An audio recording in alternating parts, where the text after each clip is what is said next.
विदेश मंत्रालय की तरफ से यहाँ न सरकारी सूत्रों के हवाले से दी गई है। जो खबरें वो बांग्लादेश मीडिया रिपोर्ट के हवाले से चलते हैं। और एक और बात बता दें न्यूज 18 इंडिया के दर्शकों को, अभी तक वहाँ जो माहौल है, क्योंकि अब जो स्थिति बन गई है वो शेख हसीना के पुरजोर विरोध की बनी गई है और इसीलिए उन्हें अपना पद भी त्यागना पड़ा है, जो जानकारी आई है। लेकिन अब जो है वहाँ बहुत सारे र्यूमर्स भी चल रहे हैं, मीडिया रिपोर्ट्स में भी जो जानकारियां आ रही हैं वो परस्पर विरोधी हैं। लेकिन थोड़ा इंतजार करना होगा कि क्या भारत ने असाइलम देने का फैसला किया है। अगर असाइलम देने का फैसला किया है तो जाहिर सी बात है वो पश्चिम बंगाल की तरफ रुख कर सकती हैं। अगर सरकार से बात हुई होगी, इस तरह का कोऑर्डिनेशन हुआ होगा। लेकिन भारत सरकार के आधिकारिक जानकारी का थोड़ा इंतजार करना होगा या सूत्रों के आधार पर जानकारी का इंतजार। लेकिन ऐसी खबरें हैं, ये देखिए ऑप्शन क्या है ये जानना होगा। न्यूज 18 इंडिया के दर्शकों को बता दें कि पहला ऑप्शन ये है कि अगर उन्होंने इस्तीफा आधिकारिक तौर पे दिया और वो वहां से छोड़ दिए अपना आधिकारिक आवास, यानी संकेत साफ है कि उन्होंने इस्तीफा दे दिया है, तो पहला ऑप्शन ये है कि भारत उन्हें असाइलम दे। दूसरा ये कि किसी तीसरे देश में जाएंगी तो भारत के रास्ते जाने की संभावना सबसे अधिक है और वो तीसरा देश बेलारूस भी हो सकता है, फिनलैंड भी हो सकता है और या कोई तीसरा देश हो सकता है। बांग्लादेश में प्रधानमंत्री का पद त्यागने के बाद शेख हसीना वहां रहेंगी, इस बात की उम्मीद बिल्कुल कम है। बांग्लादेश में नहीं रहेंगी, इस बात की संभावना बिल्कुल कम है। पहले भी इस तरह का निर्वासित जीवन वो व्यतीत कर चुकी हैं अपने पिता की हत्या के बाद।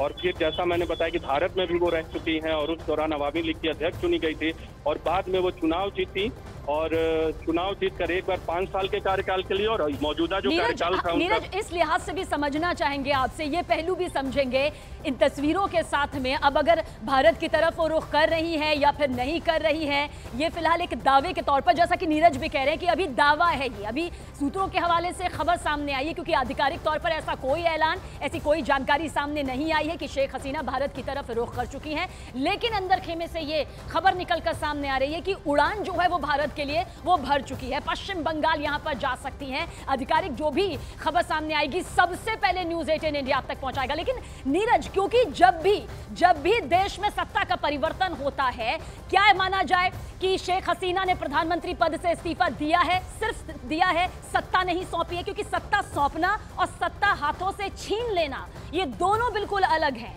बांग्लादेश में इस वक्त जो हालात हैं, लोकतंत्र की जिस तरह से धज्जियां उड़ रही हैं, क्या लगता है सत्ता सौंपी गई है या सत्ता छीनी गई है?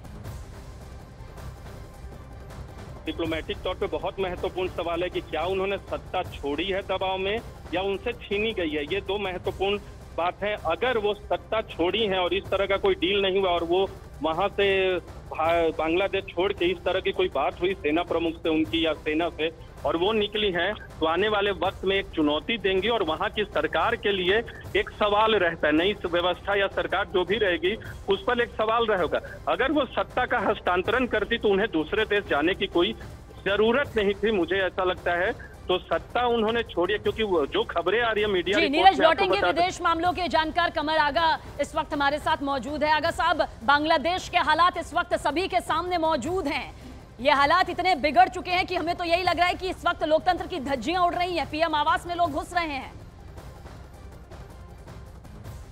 हाँ, हालात बहुत खराब हैं। पिछले काफी समय हो गया अब तो, जब से ये एजिटेशन हुआ था उसके बाद से लगातार कंट्रोल उनका नहीं रह गया। और खासतौर से जब पिछले एक दिन 24 घंटे से ज़्यादा हो गया, अब सेना ने साफ कह दिया कि वो जनता के साथ है। यानी वो शेख हसीना के कहने पे दमन की नीति अपनाने पे तैयार नहीं हुई। सेना को लगा कि ये एक अच्छा मौका है सत्ता हासिल करने का। और दूसरी बात ये कि जो हो सकता है उन्होंने ये भी देख लिया हो कि इतनी बुरे हालात हो चुके हैं, ये इतनी अनपॉपुलर हो चुकी हैं कि ये अब सत्ता में नहीं रह सकती, जनता को ये एक्सेप्टेड नहीं है। जो भी रीज़न रहा होगा अभी इसका पता नहीं है। मुझे तो लगता है कि सेना ने उनसे जो भी सेना ने ही कहा हो गया मुल्क छोड़ने को और सेना ही सत्ता। लेकिन अगर साहब, अब आप जो भी बांग्लादेश में इस वक्त इतनी बड़ी सियासी उठापटक चल रही है, भारत के लिहाज से इस पूरे सियासी तस्वीर को आप कैसे जोड़कर देखते हैं?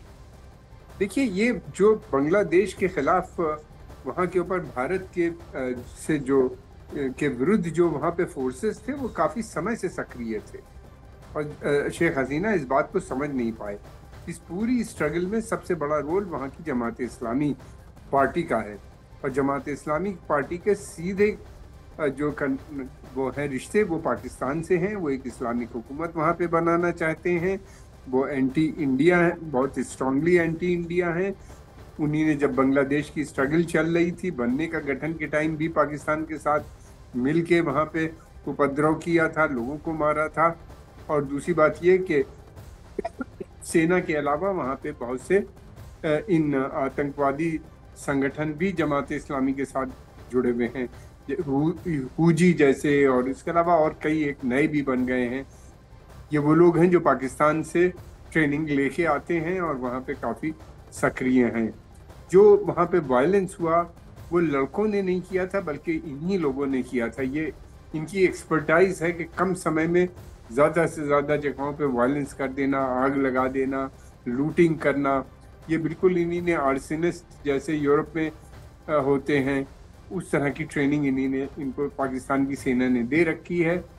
और अगर ये सत्ता में आते हैं तो मैं समझता हूँ कि भारत के लिए ये अच्छा नहीं होगा। आतंकवाद भी यहाँ बढ़ाएंगे वो और पाकिस्तान के इशारे पे काम करेंगे। और आगा साहब क्या आप कहेंगे, कट्टरता अगर सत्ता पर काबिज होगी तो वहाँ मौजूद अल्पसंख्यकों के लिए कितनी बड़ी मुश्किलें, कितनी बड़ी चुनौतियां यहाँ पर नजर आएंगी? बहुत बड़ा पलायन होगा अगर ये सत्ताएं वहां पे आती हैं। मुझे लगता है कि सेना सत्ता में आएगी और फिर उसके बाद इलेक्शन वहां पे हो सकता है कुछ समय के बाद करे, जैसा वो एक बार पहले भी कर चुकी है। देखिए, बांग्लादेश एक ऐसा देश है इस्लामिक जहाँ के ऊपर एक बहुत बड़ी फोर्स है जो इस्लामिक, जो कट्टरपंथी इस्लामिक ताकतों के खिलाफ लड़ भी रही है और काफी समय से उनकी लड़ाई चल रही है। प्रॉब्लम ये आ गई कि शेख हसीना के साथ वो ये लोग कमर आगा साहब आपको रोकना चाहेंगे। शेख हसीना के भारत आने की खबर बांग्लादेशी मीडिया के हवाले से बहुत बड़ी खबर इस वक्त आप तक पहुंचा रहे हैं। त्रिपुरा के अगरतला जा सकती हैं शेख हसीना अपनी बहन के साथ। शेख हसीना हेलीकॉप्टर से रवाना हो चुकी हैं। वो हेलीकॉप्टर भी हमने आप तक दिखाया जो सूत्रों के हवाले से सामने आ रहा है कि इसी हेलीकॉप्टर में शेख हसीना मौजूद है। और बांग्लादेशी मीडिया के हवाले से ये बहुत बड़ी खबर है। त्रिपुरा के अगरतला जा सकती हैं शेख हसीना अपनी बहन के साथ। शेख हसीना हेलीकॉप्टर से रवाना हो चुकी है क्योंकि बांग्लादेश में इस वक्त हालात बिगड़े हुए हैं। शेख हसीना के भारत आने की यह खबर बांग्लादेशी मीडिया के हवाले से सामने आ रही है। खबर यह भी निकल कर आ रही है कि त्रिपुरा के अगरतला की तरफ रुख कर सकती हैं शेख हसीना। इस वक्त की सबसे बड़ी खबर, एक आरक्षण को लेकर शुरू हुआ प्रदर्शन इस कदर बढ़ता चला गया, हिंसा की आग ऐसी भड़की कि एक बहुत बड़ा सत्ता परिवर्तन। और कुछ देर बाद बांग्लादेश के सेना प्रमुख के जरिए प्रेस कॉन्फ्रेंस भी की जाएगी। क्या अब सेना के हाथों में सत्ता की कमान यहां पर आने वाली है? इसे लेकर सस्पेंस कुछ ही देर में खत्म भी हो जाएगा क्योंकि यही कयास लगाए जा रहे हैं कि बहुत